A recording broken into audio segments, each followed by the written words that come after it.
Hello, everybody. I am Tom English, Executive Editor of the Southern Illinoisan here in Carbondale, and I'm here again with David England, our resident financial genius. What about genius, Tom?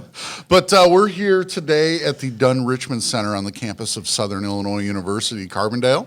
And we're at the Small Business Incubator here. We've got a little bit of a crowd. Should be fun to do today. But David, it's good to see you again. And it's good to see you, Tom. You know, being at the Small Business Incubator, small business is so important for the growth of any area, whether it's local, statewide, or regional. That's who generates the jobs. Yep. You know, one of the things about this is I was talking to Dr. Deb Barnett, that's in charge here.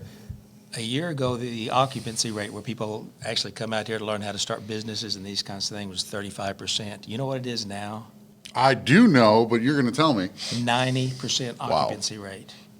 I mean, I can hear people say all they want, but you know me, I'm a results performance guy. To know that it's 90% filled, and then of course some of these things with the virtual, there's no limit pretty much to how they can have. So I'm excited to be here and excited what this place is actually doing for entrepreneurs in Southern Illinois. So let's get right to the questions Yes. that our readers have for us this week, and that you've kind of put together for us. So. Do you still think the Dow will hit 30,000? That was a question that was asked to us in January, and I said yes, that I thought it would, barring any exogenous event, something that kind of comes out of the blue, so to speak. And we obviously, those things happen rarely, but they do. Some of those things kind of like we're looking at now. And I say I think that we have a whole lot better chance of seeing probably 26 and 25,000 than we do 30,000 at this point in time. Just due to with what's going on, which we're going to talk about a little bit later here with the market. So the hard answer is no, not right now. Eventually down the road, yes. How long do you think that'll take? I mean, I know that's a little bit of a follow, but how long will that take?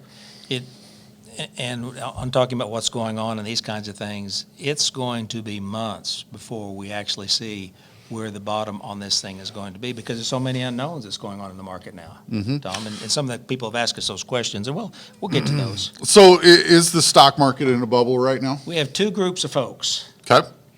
We have people that own securities, and no, it's not in a bubble. We have people that don't own securities, and they're concerned about the bubble that we're in. Okay. So it's all on where you stand, and it's subjective. So my question is, I think there are many, many bubbles that are out there, not just equities right now. Can you, for some of us that are watching that don't know what a bubble is, explain what that means? Let's go back all the way back centuries where tulips were selling we had tulip mania, and tulips in Europe were selling for thousands and thousands and thousands of dollars due to supply and demand. Well, that was a bubble, and whenever those things busted as far as the price, you couldn't give a tulip away. So a bubble is where things get the multipliers and these kinds of things just get so far, the price gets so far above what the actual cost of the good is, or these kinds of things, as far as like the PE ratio and these kinds of things. So a price gets so extended over what the value is, but then again, somebody says, what's something worth? It's what somebody's going to pay for it. Okay. So yes, we definitely are in a bubble, because you can see I own securities. Okay. But I'm very, very concerned about the overextended nature of many of our markets. All right. So in the past, you've written about, and I'm going to screw this up, but BLOZF. It's a marijuana breathalyzer company. Yes. Folks have been asking on Facebook and otherwise, do you own any of that stock? Well, that's a fair question. Normally, I don't talk about what I own, what I'm selling or buying, and these kinds of things, because I'm a financial educator. But this all comes back to the 3-part series that we did last month about the cannabis funds, the cannabis companies, and then where I introduce people to this would be the companies that you can own that are linked to the cannabis market but are legal to own. And so I'm excited about this company because it's a breath analyzer, and just think about how many of these units will be mandated, or a unit that does breath analyzing for the police cars out there, whether it's local, regional, state, or federal. So whenever this technology gets there where they can actually prove that somebody does have cannabis in their system, the buy orders on these things, it's going to be, it'll be a bubble before too long. Okay. So I'm looking at these, but the question that the reader had, or the follower had, do I own it? No, I don't. Somebody says, well, why do you write about it if you don't own it? Very simple. It's not hit my Simple Simon buy signal yet. As a matter of fact, the price continues to go down. I won't put hard-earned money to work until I see that it starts to get accumulating by the institutions.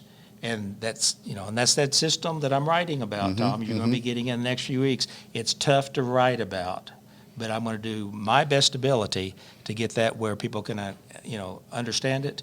But no, I don't own it yet. But if it hits that signal, I've got funds already to go to be able to buy some.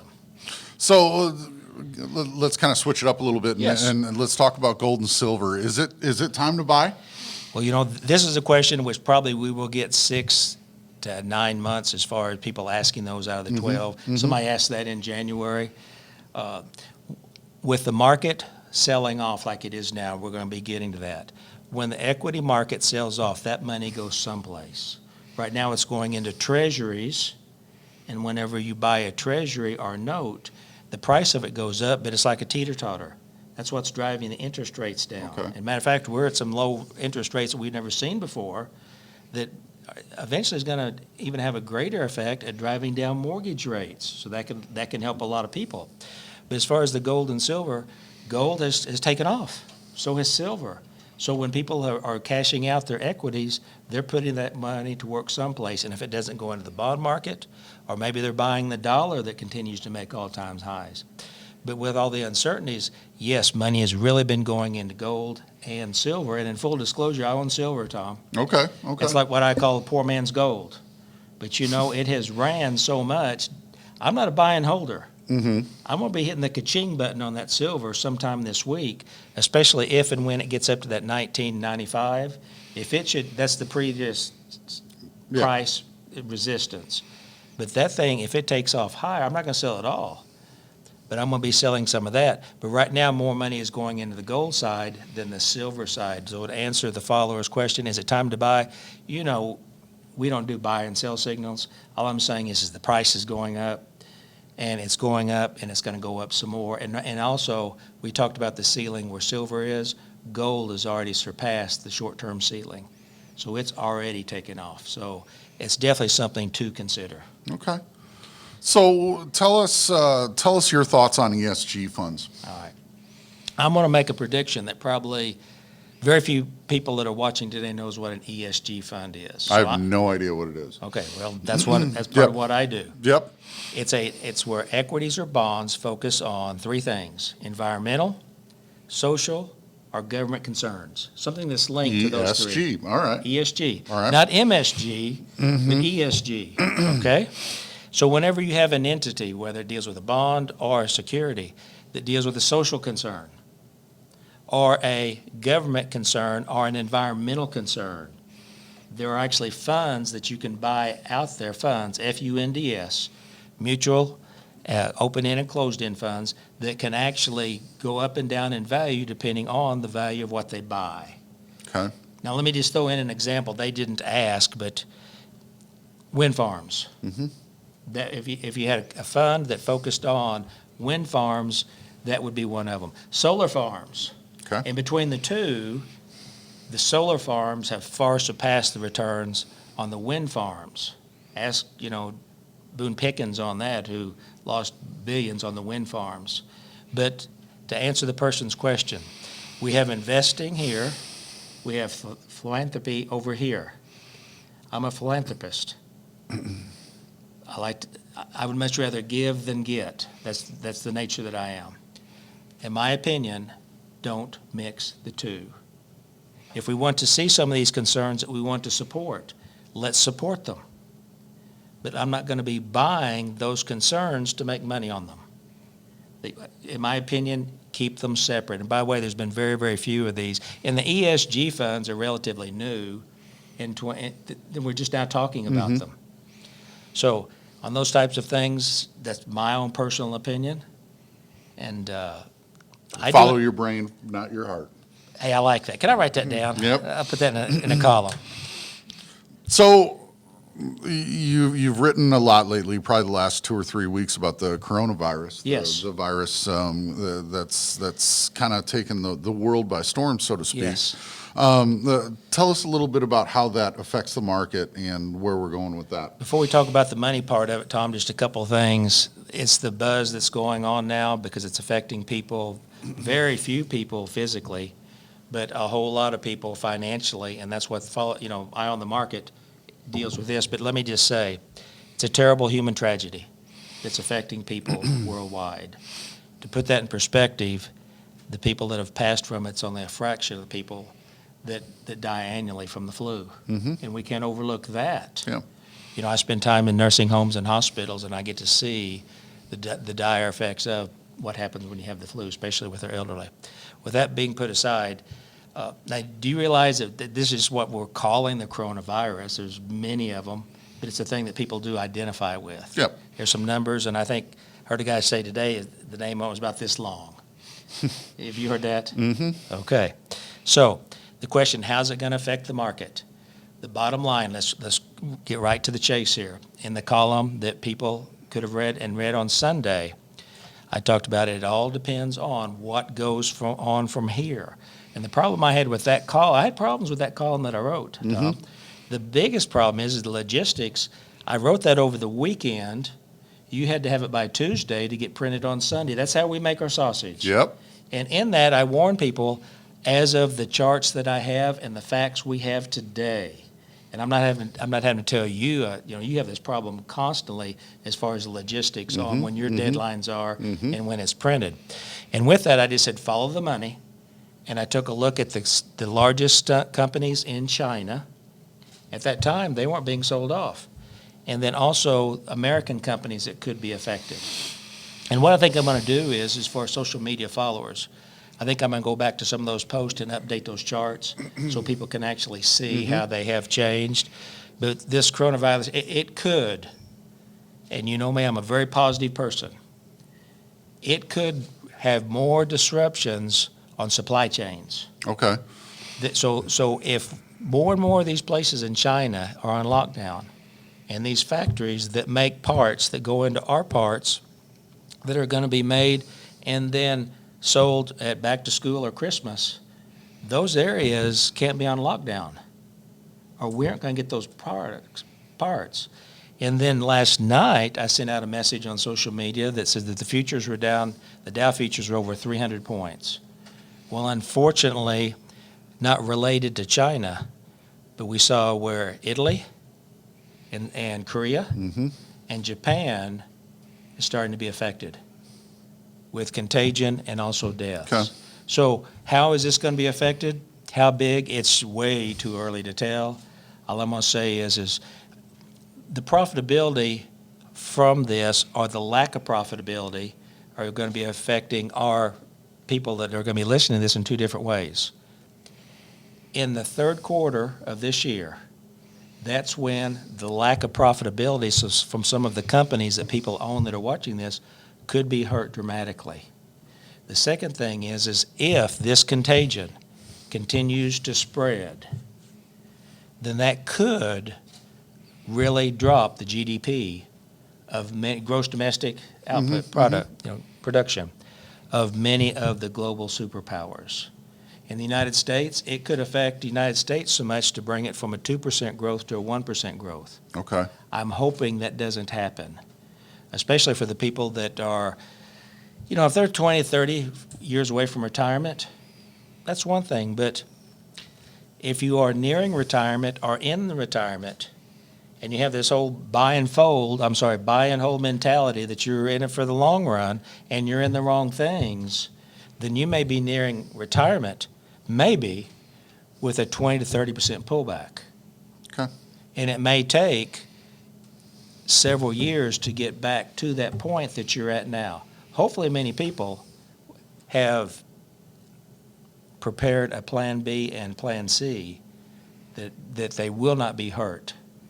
And I think the biggest question is, Tom, not if this virus is going to affect them.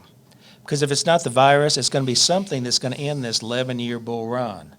The bigger question is how are the people that are listening and watching this today. How are you protecting your portfolio for no matter what happens out there? And a lot of times it's the things that come out of the blue, remember the exogenous effect, that can affect your portfolio value and your quality of life. And I look at things a lot different, Tom, since I'm old enough to, down the road, be peaking at retirement. Now, I will never retire.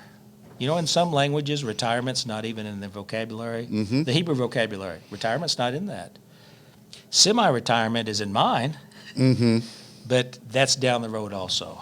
Okay. But we don't want something to affect the quality of our life by something that comes out of the blue. We must be prepared. And you know where I think I get a lot of that from? Being the old Cub Scout and the Boy Scout. Always be prepared. So tell us what's coming up in the paper. Well, what's coming up is one of the things that I promised, and man, is this a difficult column to write, but I'm going step by step by step to show people what to look at to set protective stops. Okay. That means that if the stock continues to go up, where can they set the order to get them out in case it goes down?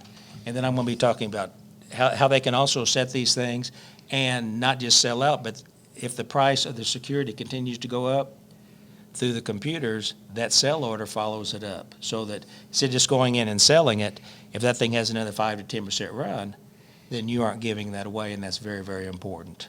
And as far as that's another thing, and then as I talked about earlier with the buy orders and sell orders, the simple assignment system, I'm working on that. But one of the most important things we can talk about today is the question that people are going to be asking. Do we buy the dips? Okay. For the last couple of years, we've had pullbacks. People bought the dips, the market went up. Bought the dips, the market went up.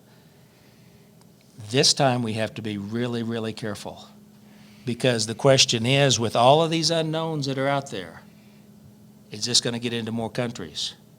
Until these numbers peak, I would be very, very, very cautious about when it comes to equities.